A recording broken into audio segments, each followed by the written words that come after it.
జగిత్యాల జిల్లా ధర్మపురి శివారులో పోచంపంపు వ్యవసాయ ప్రాంతం పొలాల మధ్యలో చిరుతపులి సంచారం కలకలం రేపుతోంది.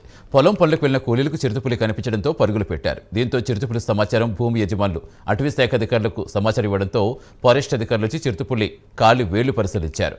చిరుతపులి గోరు వేళ్ల నమూనాలు సేకరించి చిరుతపులి కాలు వేల ముద్రలేని ప్రాథమికంగా ధృవీకరించారు. ధర్మపురి శివారులో చుట్టుపక్కల ప్రాంత ప్రజలు అప్రమత్తంగా ఉండాలని, పొలం పనులకు ఒంటరిగా కాకుండా గుంపులుగా వెళ్లాలని సూచించారు.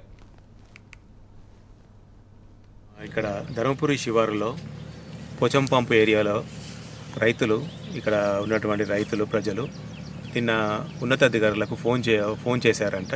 చిరుతపులి సంచరిస్తున్నట్లు వారు చూసినట్టు ఉన్నతాధికారులకు ఫోన్ చేస్తే ఉన్నతాధికారుల ఆదేశాల మేరకు మేము ఇప్పుడు ఇవాళ ఉదయం ఈ మోకా మీదకి వచ్చి చూడగా దాని పగ్ మార్క్స్, దాని ఖాళీ వేళ్ళ ముద్రల్ని మేము మెజర్మెంట్ తీసుకున్నాం. మేము ఇప్పుడు తీసుకొని ఇది చిరుతపులిగా మేము భావిస్తున్నాము.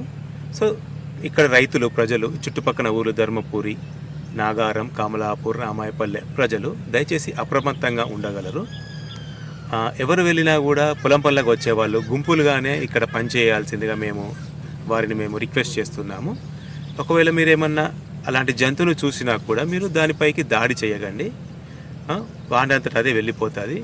ఎవరైనా గుంపులుగా వెళ్ళండి. సాయంత్రం 4 లోపల మీ పొలం పనులు కానీ ఇతరత్ర పనులు చూసుకొని వెళ్ళవలసిందిగా మేము రిక్వెస్ట్ చేస్తున్నాం.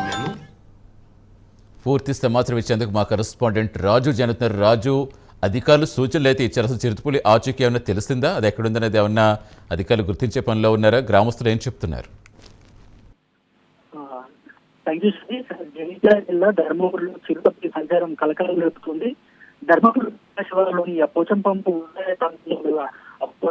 చిరుతపులి సంచరిస్తుండగా అటువైపుగా వెళ్తున్న కూలీలు చెప్తున్నారు. దీంతో చిరుతపులి సంచారం విషయాన్ని స్థానిక పొలాలకు సంబంధించిన యజమానులు అటవీ అధికారులకు అయితే సూచనలు ఇవ్వడంతో అటవీ శాఖ అధికారులు వచ్చి చిరుతపులి కాలు ముద్రలను అయితే పరిశీలించారు. అనంతరం చిరుతపులి గురుతో పాటు ఆ వేళ్ల నమూనాలు సేకరించి ఆ పరీక్షలకు అయితే పంపించినట్లయితే తెలుస్తుంది. అధికారులు ఆ ప్రాథమికంగా చిరుత ముద్రలను అయితే అని అధికారికంగా ధృవీకరిస్తున్నారు. మరోవైపు ఇటు ధర్మపురి ప్రాంతంలో అటవీ ప్రాంతంలో ఎక్కువగా కాకుండా ఇటు గోదావరి నదీ పరివాహక ప్రాంతంలో కూడా నియోజకవర్గంలో ఎక్కువగా ఉంటుంది. చిరుత సంచారం నేపథ్యంలో అటవీ ప్రాంతంలోకి పశువులను మేతకు తీసుకెళ్లే పశువుల కాపర్లతో పాటు గొర్రెల కాపర్లు కావచ్చు అత్యంత జాగ్రత్తగా ఉండాలని కూడా అధికారులు అయితే సూచిస్తున్నారు. అంతేకాకుండా ధర్మపురి శివారులోని చుట్టుపక్కల ప్రాంతాల అయితే అప్రమత్తంగా ఉండాలని, పొలం పనులకు వెళ్ళేటప్పుడు ఒంటరిగా కాకుండా ఇటు గుంపులో వెళ్ళాలంటూ కూడా అధికారులు అయితే సూచిస్తున్నారు. చిరుతతో ప్రశాంతంగా ఉన్న పనులు ఒక్కసారిగా ఉలిక్కిపడ్డ పరిస్థితి అయితే కనబడుతుంది. ఇటు మరోవైపు ధర్మపురి పట్టణంలో ప్రసిద్ధ పుణ్యక్షేత్రమైన లక్ష్మీ నరసింహస్వామి ఆలయం ఉండడంతో పాటు ధర్మపురి పట్టణానికి అనుకుని గోదావరి నది ప్రవహించడంతో పట్టణానికి వివిధ ప్రాంతాల నుంచి కూడా పెద్ద భక్తులు తరలి వస్తుంటారు. నదీ స్నానాలను స్వామివారి దర్శనం చేసుకొని ఈ తిరుగుతాయంలో ధర్మపురి ప్రాంతంలో రహదారి వెంబడి ఉన్న అటవీ సంపద భక్తులను అయితే విశేషంగా ఆకర్షిస్తుందనే ఈ నేపథ్యంలో చాలా మంది భక్తులు తిరగడానికి తనతో పాటు తెచ్చుకున్న ఆహార పదార్థాలు అటవీ ప్రాంతాల్లో ఆగి వన భోజనాలు చేస్తూ ఉంటారు.